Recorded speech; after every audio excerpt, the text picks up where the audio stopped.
श्री शिवाय नमस्तुभ्यम। दोस्तों, आप सभी लोग जानते हो कि 8 मार्च 2024 को है साल की सबसे बड़ी महाशिवरात्रि। दोस्तों, महाशिवरात्रि का दिन पूरे साल में एक बार आता है, इसलिए दोस्तों इस मौके को आप लोगों को बिल्कुल भी नहीं छोड़ना चाहिए। और इस साल में पड़ने वाली 8 मार्च की जो महाशिवरात्रि है, इस महाशिवरात्रि पर आप लोगों को 5 दीपक वाला उपाय जरूर करना चाहिए। अब आप ये बिल्कुल मत समझना कि ये 5 दीपक वाला उपाय वो उपाय है जो कि हम सोमवार के दिन करते हैं। ये वाला उपाय थोड़ा अलग है, इसीलिए दोस्तों इस उपाय को पहले पूरा सुन लेना, क्योंकि इसमें दीपक लगाने के स्थान अलग है, दीपक को तैयार करने की पूरी विधि अलग है ना। तो इसीलिए आप लोग इस उपाय को थोड़ा अलग तरीके से जो है समझ लीजिएगा। ये उपाय विशेष रूप से महाशिवरात्रि के दिन आप लोगों को करना है, और ये 5 दीपक वाले उपाय को करने से आप लोगों के जीवन में जो भी दुख और परेशानी होगी, चाहे वो धन संपदा की हो, चाहे आपके घर में पैसों की कमी हो, चाहे आपकी कोई मनोकामना हो, या आपके घर में कोई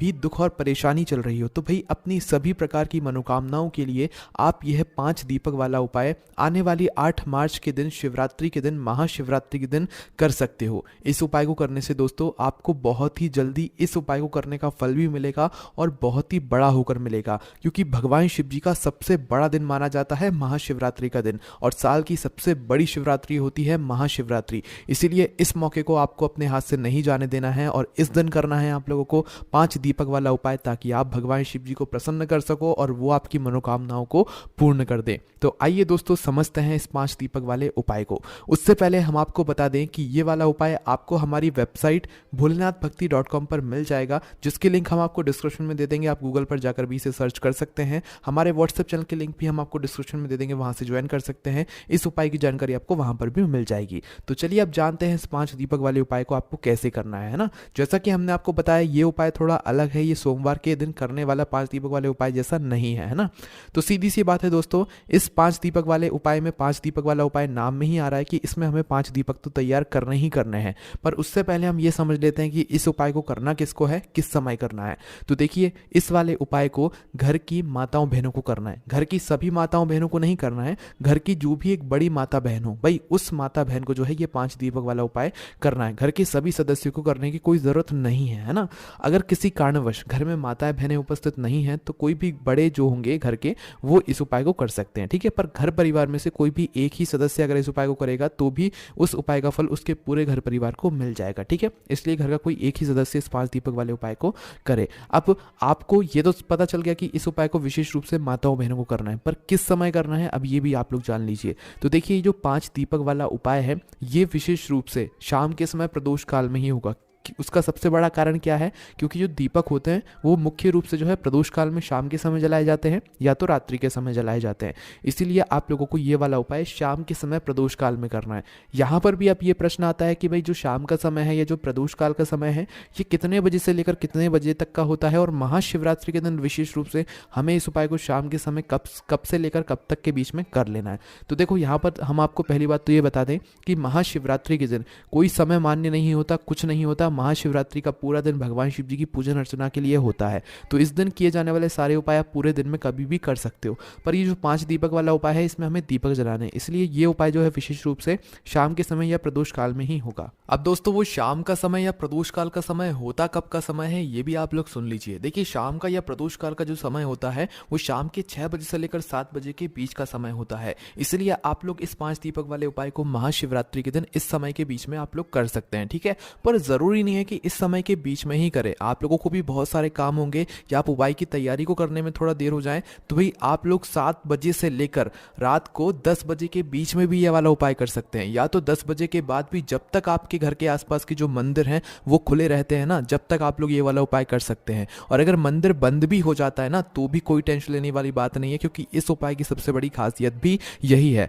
कहने का मतलब यह है कि शाम के समय से लेकर आपका जब मन करे रात्रि तक, जब तक आप इस उपाय को कर सकते हो, क्योंकि भाई महाशिवरात्रि के दिन का कोई समय नहीं होता है कि इस समय हमें ये वाला उपाय करना है या इस समय हमें ये वाला उपाय करना है। आपके पास शाम के समय से लेकर पूरा रात का समय है, आप कभी भी इस वाले उपाय को कर सकते हो, ठीक है। लगभग 12 बजे तक तो आप कर ही कर लेना है ना, किसी भी हालत में। तो दोस्तों, अब हम समझते हैं उपाय को कि ये उपाय होगा कैसे। तो देखिए, 5 दीपक वाला उपाय है, तो 5 दीपक तो यहाँ पर बनेंगे ही बनेंगे। यहाँ पर सबसे बड़ी चीज ये निकल कर आती है कि ये 5 दीपक होंगे कैसे। तो देखिए, दीपक 2 प्रकार के होते हैं, एक होते हैं मिट्टी के और एक होते हैं आटे के। पर इस उपाय में जो आप दीपक तैयार करोगे वो आटे की दीपक तैयार करोगे, क्योंकि इस समय अगर हम आपसे बोलें कि 5 मिट्टी के नए दीपक आपको लेकर आने पड़ेंगे तो वो आप नहीं ला पाओगे। इसलिए इस उपाय में आप लोगों को 5 आटे के दीपक तैयार करने हैं। जो आटे के दीपक आप लोग तैयार करोगे वो आटा अलग ही निकालोगे, उसे अलग से गूंदोगे थोड़ा सा पानी डालकर। उसके अंदर कुछ भी नहीं आपको डालना है, ना तो नमक डालना है, ना कुछ भी चीज़ नहीं डालना है, मात्र आटा लेकर उसे गूंद लेना है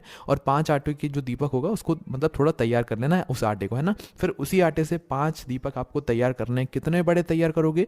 मीडियम साइज के, ठीक है, ना बड़े हों ज़्यादा ना ज़्यादा छोटे हों, ठीक है। इतने बड़े दीपक तैयार करना कि अगर आप उस दीपक को जलाओ तो वो कुछ समय तक जल सके, है ना। तो ये 5 दीपक जैसे ही आपके तैयार आप कर लेते हो, उसके बाद में आप इन 5 दीपकों को किसी भी एक पूजन वाली थाली में या किसी भी एक पात्र में या किसी भी एक प्लेट के अंदर जमा कर रख लो, क्योंकि 5 दीपक हमें 5 अलग अलग जगहों पर लगाने हैं जो कि हम हाथ में रखकर नहीं लेकर जा सकते, है ना। तो 5 दीपक आप अपनी पूजन वाली थाली में अच्छे से तैयार करके रख लो। जैसे ही आप अपने 5 दीपकों को तैयार कर लेते हो, पूजन वाली थाली में रख लेते हो, अब इन्हें तैयार करने की बारी आती है कि इसके अंदर हम कौन सी बत्ती रखेंगे, इसके अंदर हम डालेंगे क्या चीज़, वो सुन लो। तो देखो, सबसे पहली चीज़, इसके अंदर जो बत्ती रखाएंगे वो गोल बत्ती रखाएंगे। भगवान शिव जी के उपायों में या भगवान शिव जी की पूजन में हमेशा गोल बत्ती का प्रयोग किया जाता है। और दोस्तों, जो गोल बत्ती आप अपने हाथों से बनाओगे ना, उससे भगवान जी ज़्यादा प्रसन्न होंगे, क्योंकि कई सारे लोग ऐसे होते हैं जो कि बाजार से बनी हुई बत्तियों को लाते हैं और उन्हें फिर दीपकों में रखते हैं और या उनसे फिर उपाय भी करते हैं ना। तो कोशिश किया करो कि आप बाजार से लेकर तो आओ, पर रुई लेकर आओ। उस रुई से आप अपने घर पर आकर प्रतिदिन बत्तियां बनाओ या एक साथ बनाकर रख लो, पर वो आपके हाथों से बनी हुई बत्तियां होनी चाहिए, ठीक है। तो इन बत्तियों का प्रयोग जब आप उपाय में करोगे तो आपको उपाय का ज्यादा फल मिलेगा, ठीक है। बाजार की भी रख सकते हो, कोई दिक्कत वाली बात नहीं, पर जो बात है वो हम आपको बता रहे हैं, है ना।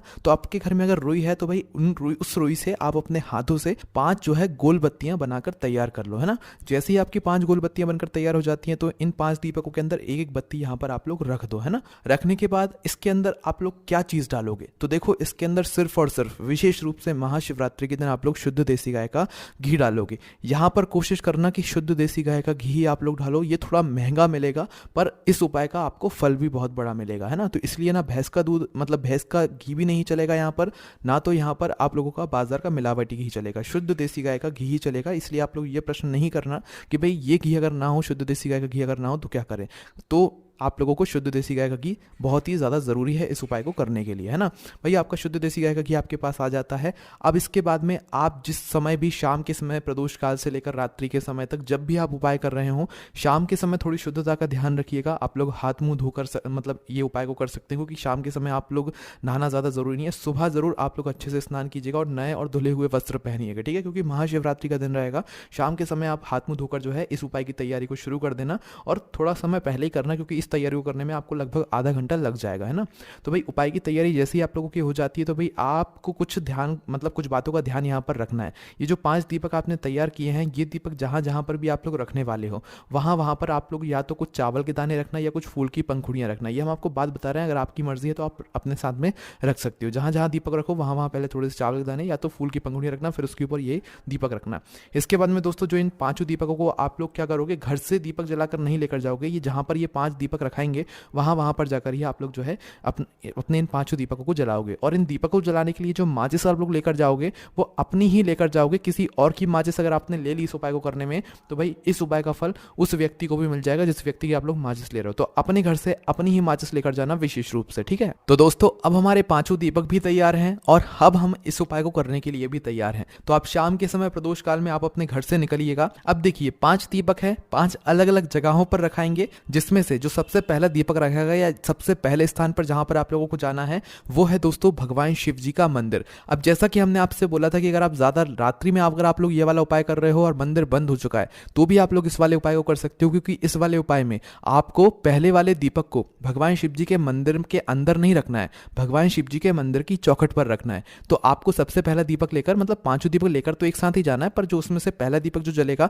वो भगवान शिव जी की चौखट पर जलेगा। तो आप लोग क्या करना है, अपने घर के पास में जो भी शिव मंदिर हो वहां पर पहुंचना है, वहां पर बैठना है और बैठने के बाद अपना वह पहले नंबर का दीपक जलाना है। दीपक जलाकर आप लोगों को क्या करना है, इस दीपक को आपको विशेष रूप से भगवान शिव जी की चौखट पर रखना है, ठीक है। आप चाहो तो मंदिर के अंदर प्रवेश करके भगवान शिव जी के दर्शन करके उसके बाद में अंदर के अंदर ही जो है आप लोग क्या कर सकते हो, दीपक जलाकर भगवान शिव जी की चौखट पर आकर रख सकते हो। किस साइड रखोगे, तो देखो ऐसा कोई जरूरी नहीं है कि आप लेफ्ट साइड रखो या राइट साइड रखो, पर आपका जो राइट हैंड साइड पड़े भाई आप उस राइट हैंड साइड पर अपना ये पहले नंबर का दीपक शिव जी के मंदिर की चौखट पर या गेट पर बाहर की साइड में रख सकते हो। ठीक है, मंदिर बंद हो गया है तो भाई बाहर की साइड ही आप लोग जो है रख देना इस पहले नंबर के दीपक को, और भगवान से मन ही मन या मतलब कैसे भी आप अपनी वह मनोकामना बोलना जिस मनोकामना के लिए आप लोग अपना ये 5 दीपक वाला उपाय कर रहे हो। ठीक है, उसके बाद में दोस्तों अब दूसरे नंबर के दीपक को जलाने के लिए आप लोग कहां पर जाओगे? देखो, पहला दीपक जला दिया, अब दूसरे नंबर को दीपक जलाने के लिए आप लोग जाना बेलपत्री के पेड़ के नीचे। उस शिव मंदिर के पास में जो भी बेलपत्री का पेड़ हो वहां पर पहुंचना। बड़ा वाला बेलपत्री का पेड़ होना चाहिए, छोटा नहीं होना चाहिए। बेलपत्री के पेड़ के नीचे बैठना, अपने दूसरे नंबर का दीपक अपनी माचिस से जलाना और उस दीपक को उठाकर बेलपत्री के पेड़ के नीचे रख देना। वहां पर भगवान शिव जी, माता पार्वती जी, माता लक्ष्मी जी का विशेष रूप से ध्यान रखना। अगर आप लोग इस उपाय को धन प्राप्ति के लिए कर रहे हो या माता लक्ष्मी जी को प्रसन्न करने के लिए कर रहे हो तो, है ना। दूसरे नंबर का दीपक बेलपत्री के पेड़ के नीचे रखने के बाद तीसरे नंबर का जो दीपक होगा ये आप लोग लेकर जाओगे आंवले के पेड़ के नीचे। ठीक है, आंवले का पेड़ जो भी उस बेलपत्री के पेड़ के पास हो या आपके घर के आसपास जो भी आंवले का पेड़ हो वहां पर आप लोगों को लेकर जाना है तीसरे नंबर का दीपक, और वहां पर बैठकर तीसरे नंबर का दीपक अपनी माचिस से जलाकर उस आंवले के पेड़ के नीचे रख देना और भगवान से प्रार्थना कर लेना है, धूप देकर वहां से उठ जाना है। ठीक है, अब दोस्तों आप लोग ये सवाल मत करना आंवले का पेड़ ना हो तो क्या करें, यहाँ पर आंवले का पेड़ होना जरूरी है। आपके घर से थोड़ा सा दूर हो तो भाई गाड़ी से चले जाना, कैसे भी चले जाना, पर जो है आंवले के पेड़ के नीचे आप तीसरे नंबर का दीपक जला कर आना। ठीक है, अब जो चौथे नंबर का दीपक होगा ना दोस्तों, ये विशेष रूप से ध्यान से सुनना, किसी भी नदी के घाट पर लगेगा। आपके घर के पास में जो भी पवित्र नदी हो भाई वहां पर चले जाना, या तो आपके घर के पास में कोई भी तालाब या सरोवर हो तो भाई उसके घाट पर जाकर ये चौथे नंबर का दीपक जलेगा। इस दीपक को आपको जल के अंदर प्रवाहित नहीं करना है। जैसे नदी है, कोई नदी के पास में कोई घाट बना हुआ होगा, अच्छी सी जगह होगी, भाई वहां पर बैठकर आप लोगों को अपना जो है ये चौथे नंबर का दीपक जलाना है। ठीक है, अगर नदी ना हो तो भाई तालाब होगा, तालाब के घाट, तालाब के पास में कोई अच्छी जगह देखना और वहां पर बैठकर जो है दीपक जला देना। ये सरोवर होगा, ये सरोवर के पास में बैठकर कहीं पर भी अच्छा सा घाट देखकर वहां पर ये दीपक जला देना और भगवान शिव जी का नाम लेते हुए प्रार्थना कर लेना। ठीक है, तो यहां पर आपने 4 दीपक जला दिया, अब आपको बचा है 5वां और आखिरी नंबर का दीपक। तो इस 5वें और आखिरी नंबर के दीपक को आप लोग कहां पर जलाने के लिए जाओगे? सीधा आ जाओगे अपने घर के मेन गेट पर। ठीक है, आपके घर का जो मेन गेट है ना वहां पर आ जाओगे। अगर आप मल्टीज में या किराए के घर में भी रहते हो ना तो आपके किराए के घर का जो आखिरी मेन गेट है भाई वहां पर आप लोगों को आकर खड़े हो जाना है, या मल्टीज का जो आखिरी गेट है जहां तक आपका घर है, आपने जहां तक घर को खरीद कर रखा हुआ है। ठीक है, वहां तक मतलब उस मेन गेट पर आकर आप लोग खड़े हो जाना और अपना राइट हैंड साइड देखना, अपने मतलब अपने घर के मेन गेट के बाहर की साइड खड़े होना और अपना राइट हैंड साइड देखना। ठीक है, अपने घर को देखना और अपना राइट हैंड साइड देखना। तो अपना सीधे हाथ के तरफ या सीधे हाथ की चौखट पर आप लोगों को अपना ये 5वां या आखिरी नंबर का दीपक बैठकर जलाना है, और इस दीपक को जलाते समय विशेष रूप से अपनी वह मनोकामना बोलना है जिस मनोकामना के लिए आप लोग महाशिवरात्रि के दिन ये 5 दीपक वाला उपाय कर रहे हो। जो मनोकामना आपने पहले दीपक को जलाते समय भगवान शिव जी के मंदिर की चौखट पर बैठकर बोली थी, वही मनोकामना आपको वापस से 5वें दीपक को जलाते समय अपने घर के मुख्य द्वार के राइट हैंड साइड पर इस दीपक को जलाते समय भी जरूर बोलना है। बस दोस्तों, जैसे आप अपनी मनोकामना बोलते हो उस दीपक को जलाते हो आखिरी वाले 5वें नंबर के, उसके बाद आप अपने घर के अंदर प्रवेश कर सकते हो, आपका ये वाला उपाय पूरा हो जाता है। इस उपाय को करने के साथ में इस बात का ध्यान रखना कि भाई अपनी माचिस से ही इन सभी दीपकों को जलाना, और हर जगह पर जाकर ही आप लोगों को एक एक दीपक जलाना है, एक साथ सभी दीपकों को नहीं जलाना है। ठीक है, और जैसे जैसे हमने आपको लाइन से दीपक जलाने के लिए बताया वैसे ही जलाना है। ऐसा ना हो कि पहला दीपक आप लोग अपने घर की चौखट पर रख दें, दूसरा कहीं और रख दें, तीसरा कहीं और रख दें। नहीं, पहला दीपक भगवान शिव जी के मंदिर की चौखट पर रखाएगा, दूसरा बेलपत्री के पेड़ के नीचे, तीसरा आंवले के पेड़ के नीचे। ये पेड़ बड़े होने चाहिए, इस बात का भी ध्यान रखना। चौथे नंबर के दीपक किसी भी नदी, बावड़ या तालाब के घाट पर रखाएगा या सरोवर के घाट पर रखाएगा, और 5वां और आखिरी नंबर का दीपक जो है आपके घर के मुख्य द्वार पर रखाएगा। बस दोस्तों, यहाँ पर ये वाला उपाय पूर्ण हो जाता है। इस उपाय को करने के बाद आपकी जो भी मनोकामना होगी वो बहुत ही जल्दी पूर्ण जरूर होगी। आप पूरे मन और विश्वास से इस वाले उपाय को कीजिएगा। हमने आपको इस उपाय को बहुत अच्छे तरीके से समझाया है। बाकी दोस्तों, इस उपाय करने में अगर आपको कोई भी दिक्कत, समस्या, परेशानी आती है तो उसके लिए आप हमारा व्हाट्सएप चैनल ज्वाइन कर सकते हैं, लिंक आपको डिस्क्रिप्शन में मिल जाएगी। हमारी वेबसाइट भोलेनाथभक्ति.com पर भी आपको उपाय पढ़ने के लिए मिल जाएगा। आराम से बैठकर पढ़कर उपाय को समझ सकते हैं। कोई भी समस्या है तो वहीं के वहीं पूछ भी सकते हैं कमेंट्स में, कोई भी परेशानी है कमेंट करके पूछ सकते हैं। ओम नमः शिवाय, जय भोले, आभास श्री शिवाय, नमस्तुभ्यम।